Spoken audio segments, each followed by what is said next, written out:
Los periodos de los planetas en sus órbitas, el flujo y reflujo de las mareas, la aceleración de un cuerpo que cae. Todos esos fenómenos son consecuencia de la fuerza de la gravedad y han inspirado el trabajo de muchos científicos, desde Kepler a Einstein. Bien, casi hemos llegado al final de nuestra historia. Pero antes quisiera atar algunos cabos sueltos. El primero es la tercera ley de Kepler, que nos ayudará a terminar con el problema de Kepler. Luego está la cuestión de las mareas. Recordarán que Galileo tenía una teoría que él consideraba como la coronación de los éxitos de su carrera científica, porque probaba con ella que Copérnico tenía razón. Pero Galileo estaba equivocado. Hoy les voy a explicar cómo funcionan las mareas. Y finalmente, quiero que volvamos a lo primero que hicimos, la ley de la caída de los cuerpos.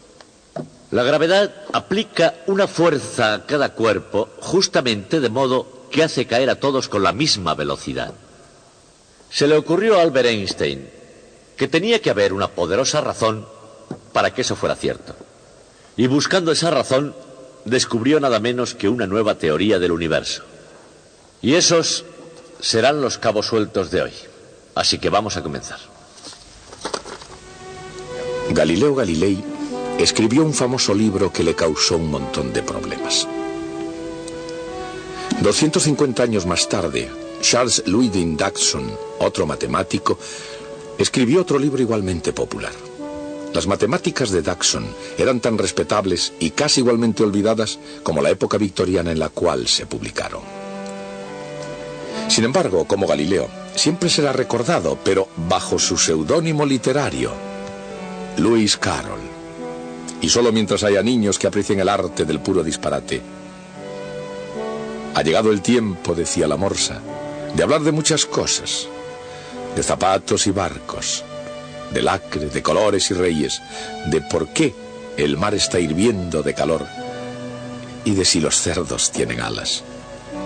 Lewis Carroll escribió A través del espejo para una niña llamada Alicia. Él podía haber tenido en mente la curiosa situación de Galileo. En primer lugar, porque si Galileo utilizaba la lógica cuando los temas que se discutían eran básicamente de religión, igualmente podía haber discutido sobre el sombrerero loco. La fe pura y la ciencia pura nunca han sido lo mismo.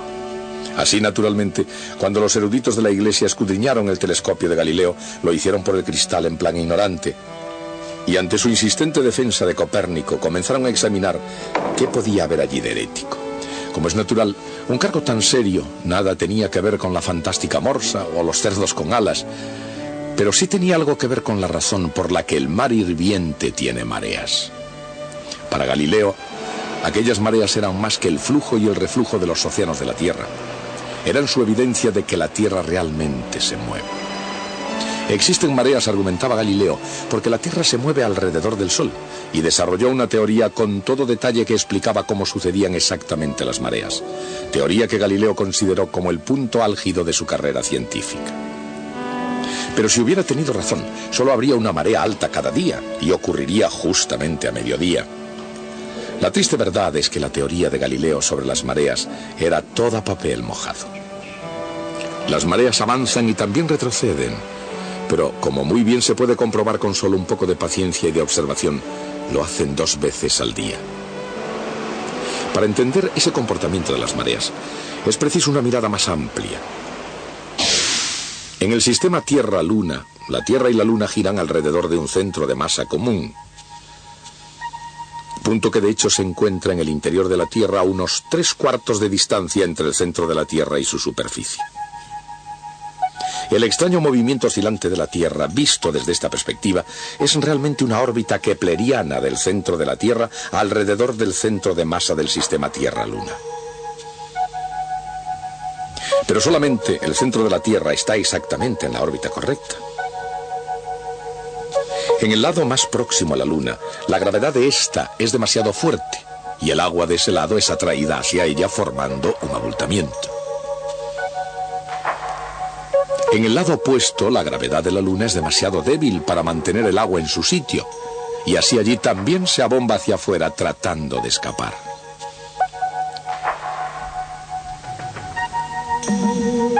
Cuando la Tierra oscila alrededor del centro de la gravedad Tierra-Luna, también está girando sobre su propio eje. Y al hacerlo pasa por debajo de esas protuberancias.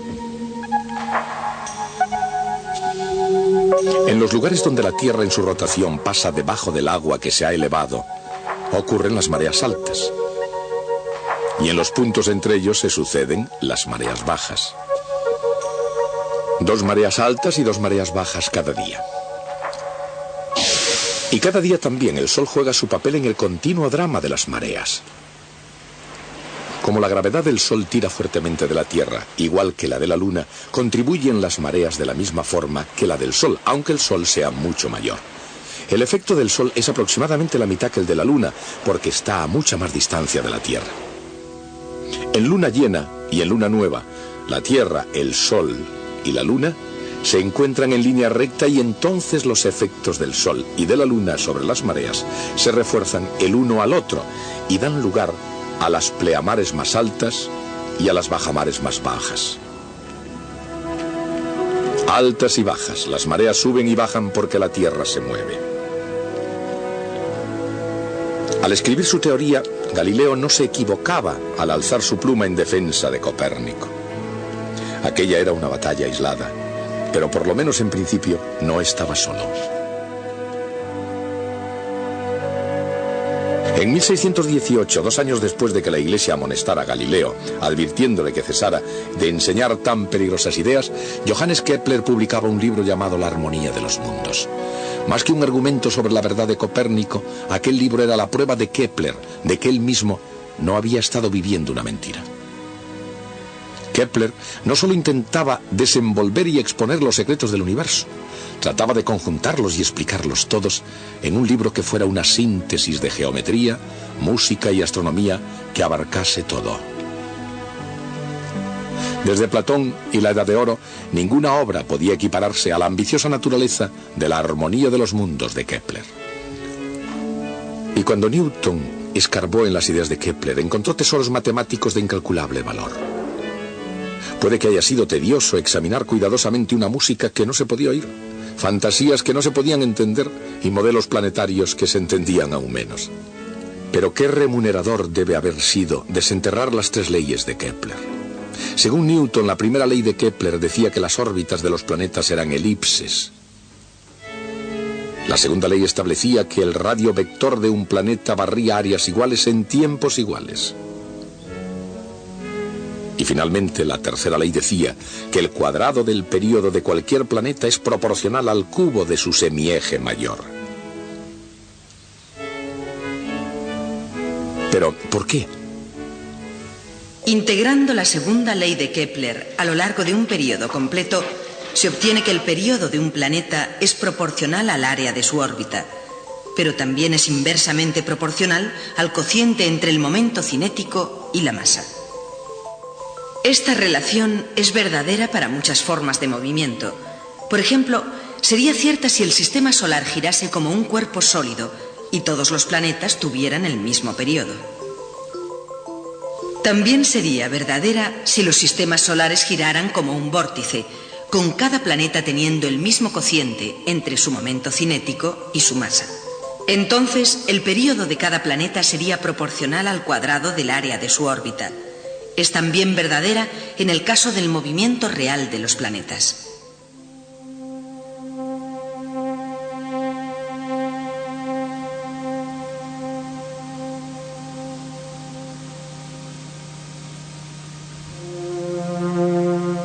Este movimiento, producido y dirigido por la ley universal de la gravitación de Isaac Newton, presenta una órbita elíptica cuyo tamaño depende del cociente L partido por M.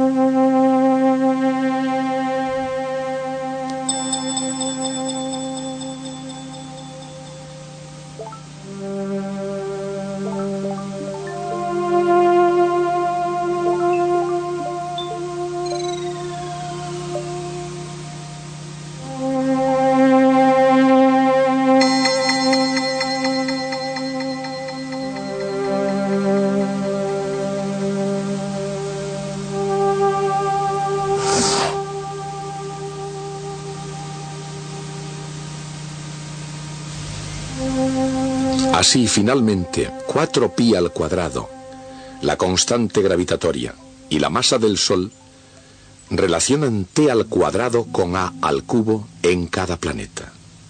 La tercera ley de Kepler relaciona los períodos de los planetas con el tamaño de sus órbitas.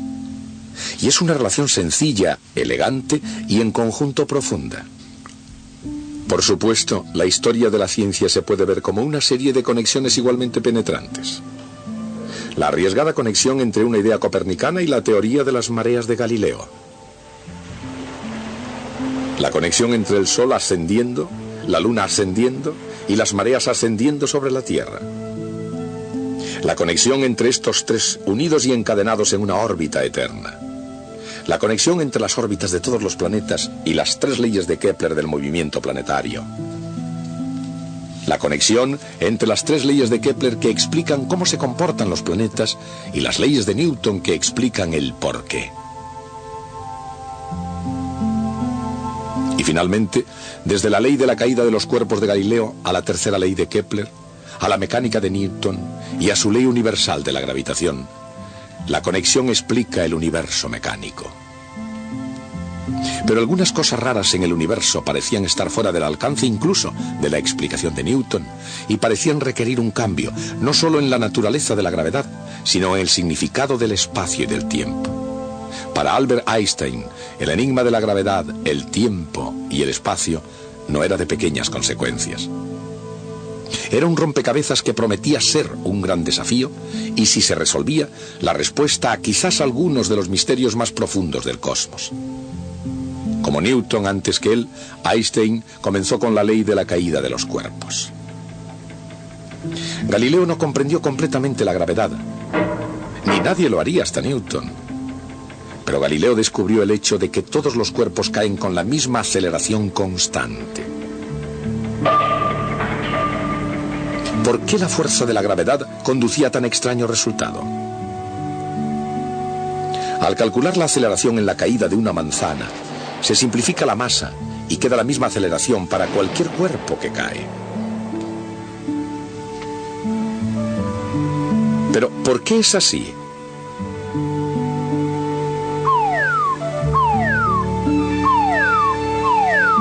En F igual a m por a, la masa determina cuánta fuerza se necesita para producir una aceleración dada. Dicho de otro modo, la masa determina con qué fuerza un cuerpo resiste un cambio en su inercia.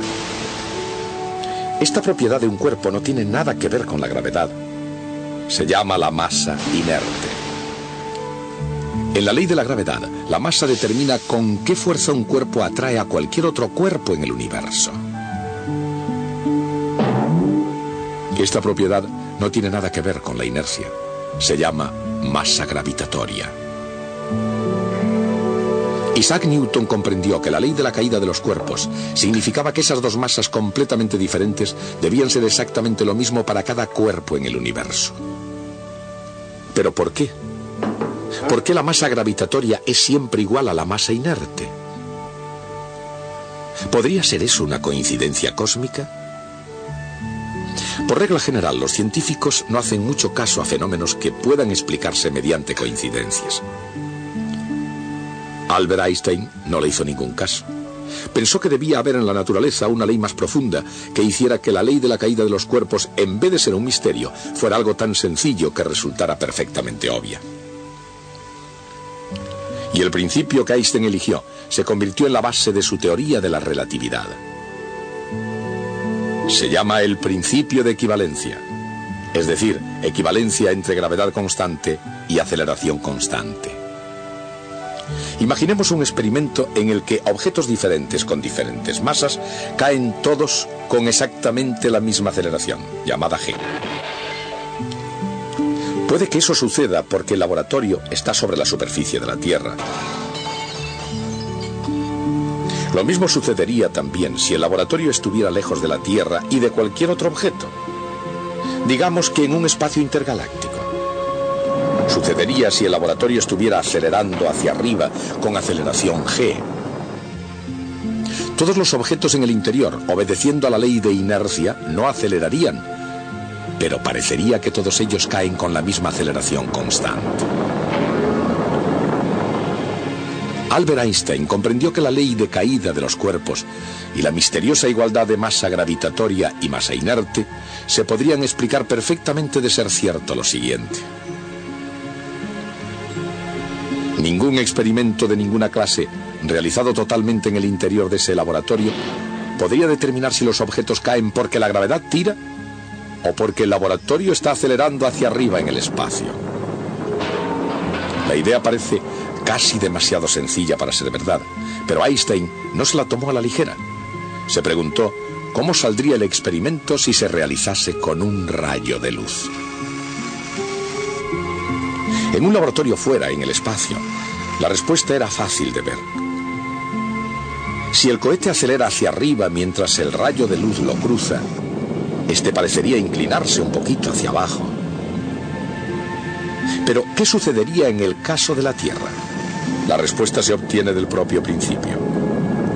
Como ningún experimento, ni siquiera este, puede determinar si el laboratorio está en la Tierra o en el espacio, el resultado debe ser exactamente el mismo. En otras palabras, Einstein concluyó que la luz, en vez de desplazarse en línea recta, se curva ligerísimamente a causa de la fuerza de la gravedad de la Tierra. Einstein predijo que la luz se curvaría de igual manera al pasar cerca del Sol. Cuando lo escribió en esta carta a George Ellery Hale, parecía muy bien sobre el papel, pero no lo suficientemente bien como para que los astrónomos quisieran arriesgar sus preciosos telescopios y mucho menos sus preciosos ojos mirando directamente al Sol. Así que George Ellery Hale, que se carteaba con Einstein y uno de los grandes astrónomos del siglo XX, hizo una amable sugerencia. ¿Por qué no observar el Sol durante un eclipse? Y eso es precisamente lo que salieron a hacer en 1919 Sir Arthur Eddington y su grupo de investigadores del Sol. El triunfante éxito de esa expedición fue la primera gran prueba de la relatividad, y eso convirtió en un instante al callado y tímido Albert Einstein en un héroe mundialmente famoso. Todo el mundo había oído hablar de él, aunque pocos podían entender la relatividad. Y nadie sabe realmente por qué el mundo tomó tan en serio a Einstein. Probablemente la gente exhausta por la Primera Guerra Mundial necesitaba un héroe. Su descubrimiento era benigno y Albert Einstein parecía como el tío predilecto de todo el mundo.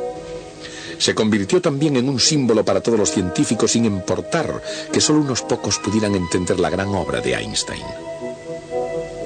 El principio de equivalencia plantea una cuestión interesante. Si la luz recorre trayectorias curvas, ¿qué es una línea recta? Einstein dijo que no tenía sentido hablar de líneas rectas.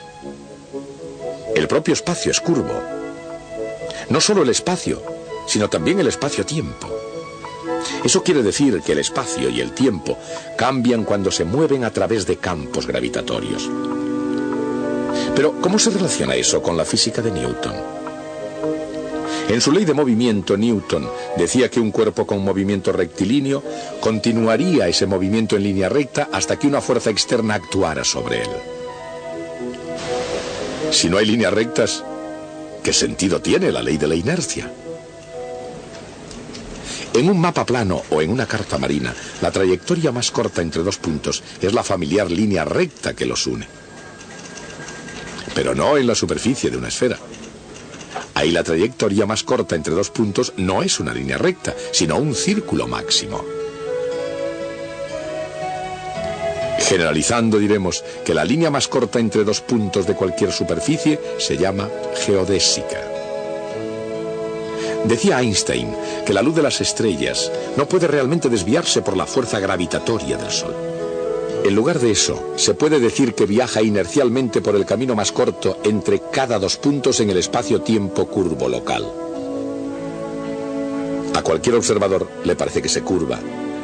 Y por la misma razón, la órbita de la Tierra no tiene por qué ser, como dijo Newton, un compromiso entre la inercia que hace que la Tierra quiera irse en línea recta y la gravedad del Sol que mantiene a la Tierra dando vueltas a su alrededor.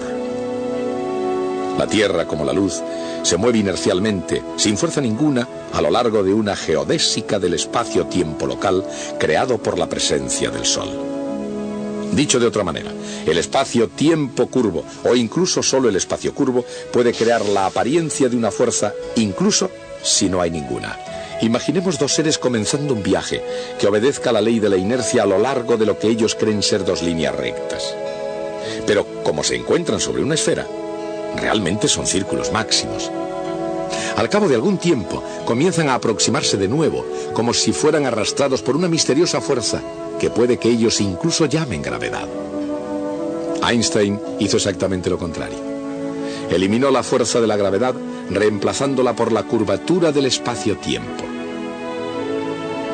Pero con eso había creado un gigantesco dilema. ¿Qué hace la masa para que el espacio-tiempo se curve? Einstein pasó los 7 años más difíciles de su vida, de 1909 a 1916, trabajando en el enigma. Cuando acabó, había producido nada menos que una nueva teoría del cosmos. No era una teoría ideada para extender o ampliar el universo mecánico de Newton, sino más bien para reemplazarlo completamente. ¿Podía ser eso posible? ¿Podría ser que después de todo la teoría de Newton estuviera equivocada? ¿Acaso no cae la Luna 1,27 milímetros cada segundo? ¿No barren los planetas áreas iguales en tiempos iguales? Y cuando una nave espacial deja la Tierra, ¿quién la conduce?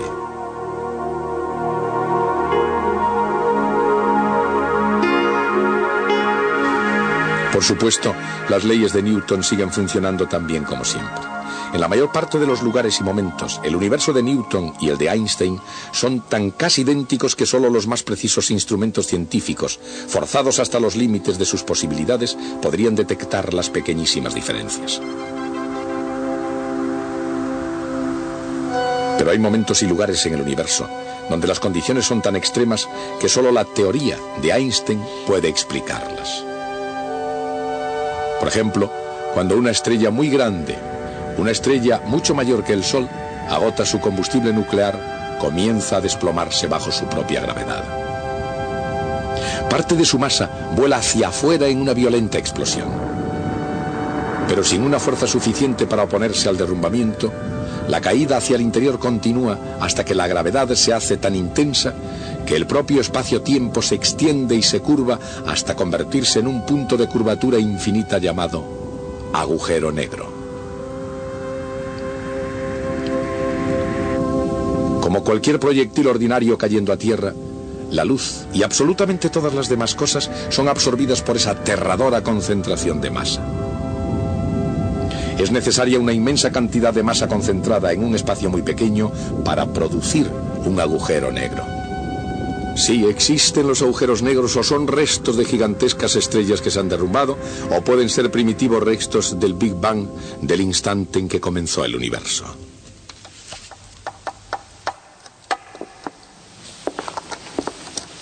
Por supuesto, a todos nos tortura la idea de imaginar cómo sería encontrarse en el interior de un agujero negro. Pero eso nunca lo sabremos. Es la máxima imposibilidad. Puede que se las arreglen para caer en uno de ellos y de veras lo intentan, pero entonces, incluso si sobreviven, no habría manera de que pudieran decirnos qué es lo que habían encontrado en su interior. Y aquí hay algo sobre lo que reflexionar. Cuando el universo se creó en el Big Bang, comenzó a expandirse con gran rapidez. Masas informes de materia concentradas en galaxias, pero galaxias que se van separando unas de otras a gran velocidad, incluso hoy en día. Con el tiempo, esa expansión va aminorando. Después de todo, las galaxias se atraen unas a otras en virtud de la gravedad. De hecho, si la densidad de la materia en el universo es lo suficientemente alta, esa expansión no continuará para siempre. Algún día, el universo empezará a contraerse de nuevo. Poco a poco irá haciéndose más pequeño, acercándose a otro cataclismo tremendo, que es justamente el inverso del Big Bang. En cosmología ese acontecimiento también tiene un nombre. Se llama el Big Crunch, el gran crujido. Ahora bien, no sabemos si hay bastante materia en el universo que haga que eso suceda. Pero supongamos que sí la hay. En ese caso, nada escapará a esa contracción, ni siquiera la propia luz. Pero si nada, ni siquiera la luz, puede escapar, y eso es lo que hemos descrito exactamente como el interior de un agujero negro. Es posible que estemos actualmente en el interior de un agujero negro. Puede ser que nuestro universo entero sea el interior de un agujero negro de otro universo. Creo que es una idea suficientemente importante como para tenerles ocupados hasta el próximo día. La teoría general de la relatividad de Einstein reemplaza la gravedad por la curvatura del espacio-tiempo. Cuanto más masivo sea un objeto, mayor será la curvatura del espacio-tiempo alrededor del objeto. Un agujero negro es un objeto para el cual el espacio-tiempo está tan curvado que nada puede escapar de él. Y dijo el maestro: ha llegado el momento de atar muchos cabos, de saber cómo las garras de Tycho y las leyes de Kepler precisamente hicieron trizas a los griegos, de saber por qué el espacio de Einstein está suelto en muchas cabezas en lugar de Newton.